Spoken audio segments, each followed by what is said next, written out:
আসসালামু আলাইকুম দর্শক, নতুন আরও একটি ভিডিওতে আপনাদেরকে স্বাগত জানাচ্ছি। আমি জুনাইদ ফয়সাল। আশা করি সবাই ভালো আছেন।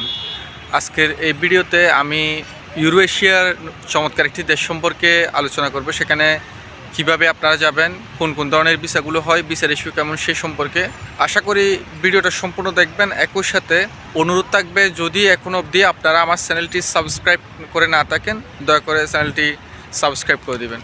আজকের এই ভিডিওতে আমি আলোচনা করব ইউরেশিয়ার দেশ জর্জিয়াকে নিয়ে। এই দেশকে অনেকেই মনে করে ইউরোপের দেশ, কারণ এই দেশের জীবনযাত্রা, সেখানকার মানুষের আচার আচরণ সব কিছুই ইউরোপীয় দেশের, এবং সেখানে বরফ পড়ে, পরিবেশটা অনেকটা ইউরোপের সমতুল্য, যার কারণে মানুষ ভাবে এটি ইউরোপের দেশ। বাংলাদেশের বিভিন্ন ফ্রড এজেন্ট এই দেশকে ইউরোপের দেশ, এমনকি ইউরোপ ইউনিয়নভুক্ত দেশ বলেই তারা লোকজন থেকে পাসপোর্ট জমা নেয় এবং ভিসা দেওয়ার কথা বলে টাকা হাতিয়ে নেয়। আসলে কোনো দেশে যখন আপনি যাবেন, প্রথমত আপনাকে নিশ্চিত হতে হবে যে ওই দেশটি আসলে কোন জায়গায় অবস্থিত। সেই দেশের বেশ কিছু তথ্য আপনার জানা দরকার। জর্জিয়া হচ্ছে কৃষ্ণসাগরের পাড়ের একটি দেশ। এর আশেপাশের দেশগুলো হচ্ছে তুর্কি, আর্মেনিয়া, আজারবাইজান, অন্যদিকে রোমানিয়া, এই দেশগুলো। এটা একটা ইউরো এশিয়া দেশ, অর্থাৎ এটি ইউরোপ এবং এশিয়ার সীমানায় পড়েছে, কিন্তু এটি ইউরোপের কোনো দেশ নয়। যদিও জর্জিয়াকে ইউরোপীয় ইউনিয়নের সদস্য হওয়ার জন্য আমন্ত্রণ জানানো হয়েছিল, কিন্তু তারা সেটা প্রত্যাখ্যান করেছে, ইউরোপীয় ইউনিয়নে যোগদান করেনি। কোনো দেশ সম্পর্কে যখন কথা বলতে চাই, একটি বিষয় সবার সামনে আসে, সেটি হচ্ছে সেই দেশে কোন ধরনের কাজগুলোর সহজলভ্যতা আছে। আসলে একটি দেশে অনেক ধরনের কাজে থাকে। যদি আপনি কোনো কাজের উপর স্কিলফুল হন, সেটা পৃথিবীর যে প্রান্তে যান ওই দেশে ওই কাজের চাহিদা থাকবে, এই ব্যাপারে শতভাগ নিশ্চিত থাকতে পারেন। তবে আপনাকে নির্দিষ্ট কোনো কাজের উপর স্কিলফুল হতে হবে। কারিগরি কাজ, বাপের টাকা আছে, কোনো দেশে যেতে চাচ্ছেন, সেখানে গিয়ে আপনি যেই কাজে যাচ্ছেন সেটাও যদি আপনি ভালোভাবে না জানেন, অন্য কাজ দূর করতে, তাহলে আপনি সমস্যার মধ্যে পড়বেন। এটাই বাস্তবতা। মানেন কিংবা না মানেন একান্তই আপনার ব্যক্তিগত বিষয়। জর্জিয়াতে এগ্রিকালচারাল ভিসা হয়, কৃষি ভিসা। এরপর ফ্যাক্টরি কাজ আছে, কনস্ট্রাকশনের কাজ আছে, ফুড ডেলিভারির কাজ আছে। কনস্ট্রাকশন, ফুড ডেলিভারি, ফ্যাক্টরি এবং এগ্রিকালচারাল কাজগুলো আপনি সেখানে গেলে করতে পারবেন। কিন্তু প্রথম যে সমস্যাটা, সেটি হচ্ছে এই দেশে বাংলাদেশ থেকে তেমন একটি কাজের ভিসা হয় না। আপনারা কষ্ট পেতেই পারেন শুনে, তারপর আমাকে সত্যটাই বলতে হবে, জর্জিয়াতে বাংলাদেশ থেকে সরাসরি কোনো কাজের ভিসা হয় না। যদিও বা হয় বৈধ কোনো কোম্পানিতে বা বৈধ কোনো মাধ্যম, অথবা কারো আত্মীয় স্বজন জর্জিয়ার কোনো কোম্পানিতে আছে, সে একটা ওয়ার্ক পারমিট বের করে তার কোনো আত্মীয়কে জর্জিয়াতে নিয়ে যেতে চাচ্ছে, সেটা শতকরা হার খুবই কম। এখন প্রশ্ন হতে পারে যে তাহলে জর্জিয়াতে মানুষ কিভাবে যায়? জর্জিয়াতে দু ধরনের ভিসা খুবই অ্যাভেলেবল। একটি হচ্ছে বিজনেস ভিসা, অন্যটি হচ্ছে স্টুডেন্ট ভিসা। আপনি স্টুডেন্ট ভিসায় সেখানে যাওয়ার পর পার্ট টাইম, কখনো কখনো ফুল টাইম আপনি সেখানে কাজ করতে পারবেন এই সেক্টরগুলোতে। স্টুডেন্ট হিসাবে যারা জর্জিয়াতে যায়, সেখানে গিয়ে তারা ফুড ডেলিভারি কাজটা সবচাইতে বেশি করে। এছাড়া অন্যান্য কাজেই তো আছে। এছাড়া আপনি বিজনেস ভিসায় সেখানে যেতে পারেন। সেখানে গিয়ে আপনার একটা ইনভেস্টর ভিসা থাকবে, যেটা আমরা মিডল ইস্টের সংযুক্ত আরব আমিরাতে দেখি, যেটাকে আপনারা পার্টনার ভিসা বলেন। এই ধরনের একটা ভিসা থাকবে। ওই ভিসায় আপনি জর্জিয়াতে বৈধ থাকবেন এবং কোনো জায়গায় কাজ করবেন। কাজটা আপনাকে খুঁজে নিতে হবে। যদি আপনি স্কিলফুল হয়ে থাকেন, আপনার ভিসা যেই ক্যাটাগরি হোক, আপনি জর্জিয়াতে যেতে পারবেন এবং সেখানে গিয়ে কাজ করতে পারবেন। সময় কতদিন লাগে এই প্রশ্নের উত্তর হচ্ছে, জর্জিয়াতে আপনি যদি বিজনেস ভিসায় যান, সেক্ষেত্রে আপনার 28 দিন সময় লাগবে। ভিজিট ভিসায়ও 28 দিন, আপনি ধরেন 28 থেকে 45 দিন, অর্থাৎ 1.5 মাসের মতো সময় হাতে নিয়ে আপনাকে জর্জিয়ার জন্য নামতে হবে। আর যদি আপনি কাজের ভিসা ম্যানেজ করার উদ্দেশ্যে নামেন, সেক্ষেত্রে আপনাকে 3 মাসের কাছাকাছি সময় লাগতে পারে। যদিও আমি মাধ্যমটা পূর্বেই বলেছি একটু কঠিন, তবে অনেকেই কিন্তু কাজের বিষয়ে সরাসরি জর্জিয়াতে যাচ্ছে। আর বেতনের কথা যদি আসে, যেহেতু এই দেশগুলো মোটামুটি উন্নত দেশই বলা চলে, রাজধানী টিবলিসিতে ব্যাপক বাংলাদেশি আছে। এখানে আপনি কাজ করলে, থাকা খাওয়া যদি কোম্পানি দেয়, আপনি প্রতি মাসে 500 থেকে 600 ইউরো পর্যন্ত বেতন পাবেন, থাকা খাওয়া বাদ দিয়ে। এরপর খরচ বাবদ যা আসবে তা বাদ দিয়ে পরবর্তী যে টাকাটা থাকবে সেটি আপনি দেশে পাঠাতে পারেন। অনেকেই প্রশ্ন করতে পারেন, ভাই জর্জিয়াতে আমি যেতে চাই, কোন কোন ডকুমেন্টগুলো আমার প্রয়োজন?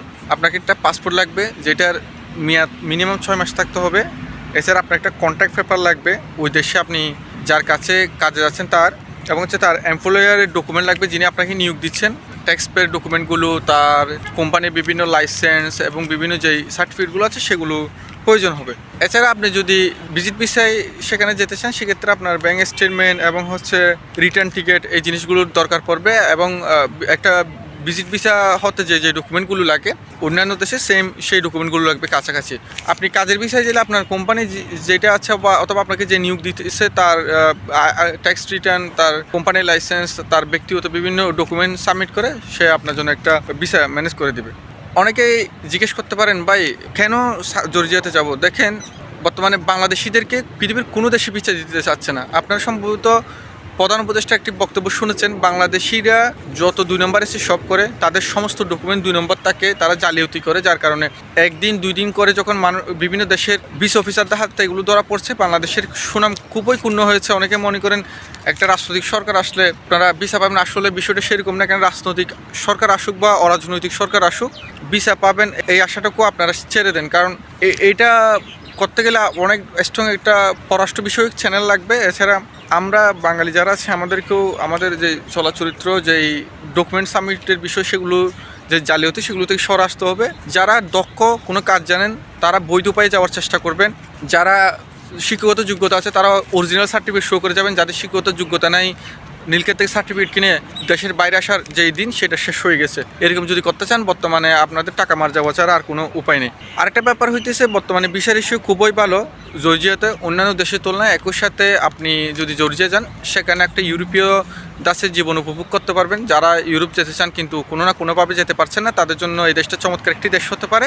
একই সাথে যদি সেখানে গিয়ে আপনি টিআরসি নিতে পারেন, টেম্পোরারি রেসিডেন্স কার্ড, সেক্ষেত্রে পরবর্তীতে একটা সময় আপনি সেখান থেকে মোটামুটি অনেক সহজ উপায়ে মূল ইউরোপে দেশগুলোতে মুভ করতে পারবেন। সেটার একটু সময় লাগবে, কিন্তু আপনি অবশ্যই যেতে পারবেন। তবে আপনি যদি চিন্তা করেন জর্জিয়াতে আপনি পৌঁছানোর পরে আপনি সেখান থেকে পালিয়ে যাবেন, ব্যাপারটা ওরকম হলে খুবই দুঃখজনক হবে। আপনি সেখানে যাবেন, কাজ করবেন, স্থায়ী হবেন, পরিস্থিতি বুঝবেন, তারপর সময় সুযোগ বুঝে আপনার টিআরসি পাওয়ার পর আপনি মূল ইউরোপের দিকে মুভ করবেন। জর্জিয়াতে আপনি কেন যাবেন এটার একটা প্রশ্ন হচ্ছে, আমাদের দেশ থেকে যেতে চাইলে ইউরোপের দেশগুলোতে এমবিসিতে দাঁড়ানোর জন্য অন্যান্য দেশগুলোতে যেতে হয়। কিন্তু জর্জিয়ার ভিসার পাওয়ার প্রক্রিয়াটা হচ্ছে বাংলাদেশে যে বিএফএস গ্লোবাল সেন্টার আছে, বিএফএস গ্লোবাল সেন্টারের মারফতে আপনি আপনার ভিসাটা ম্যানেজ করতে পারেন। আপনাকে শুধুমাত্র ভিসা এবং এমবিসি ফেস করার জন্য অন্য একটা দেশে যেতে হবে না, অর্থাৎ এই কারণে একটা তুলনামূলকভাবে আপনার খরচ কম। সর্বশেষ একটা কথা বলে রাখি, আপনারা যে দেশে যান, শুধুমাত্র জর্জিয়া বলে না, বৈধভাবে যাওয়ার চেষ্টা করবেন, ডকুমেন্ট চালিত করবেন না আল্লাহর ওয়াস্তে। দেশের বাইরে এসে আমার ভিসা রিনিউ করার সময় আমার অনেক কষ্টের মধ্যে দিয়ে যাইতে হইতেছে। আমি নিজের ভিসা যে রিনিউ করব, গত শনিবার আমাকে এই দেশের কোর্ট থেকে ডাকানো হয়েছিল। আমি সেখানে গিয়ে আমাকে হাজির হতে হয়েছে অনেকগুলো প্রশ্ন করে। আমার সার্টিফিকেট তো লিগ্যাল, তারপরে কেন আমাকে প্রশ্নের সম্মুখীন হতে হচ্ছে? ওই যা বাংলাদেশি অন্যান্য যারা ফ্রড করছে তাদের কারণে আমার উপরে চাপ আসে। এরকম যারা বৈধ আছে তাদের উপর আসলে চাপ আসে। অবৈধ উপায়ে আসার চেষ্টা করবেন না। ডকুমেন্ট জালিয়াতি করে কেউ ভিসা দিতে চাইলে দয়া করে আল্লাহর ওয়াস্তে এই ধরনের ভিসা নেবেন না, বৈধ উপায়ে চেষ্টা করবেন। যদিও আপনি অবৈধ উপায়ে জর্জিয়াতে যান, সেক্ষেত্রে আপনাকে এয়ারপোর্ট থেকে ব্যাক করে দেবে, কারণ বাংলাদেশি ইমিগ্রেশন কেনা গেলেও ইউরোপের সব দেশে ইমিগ্রেশন কিন্তু কেনা যায় না। এই জিনিসটা মাথায় রাখবেন। আশা করি আপনার জন্য ভালো কিছু থাকবে। এই ছিল আসলে জর্জিয়াতে কাজের বিষয়ে যাওয়ার প্রক্রিয়া সম্পর্কে ধারণা। পরবর্তী কোনো আপডেট পেলে অবশ্যই আপনাদেরকে জানিয়ে দেবো। ততক্ষণ ভালো থাকবে।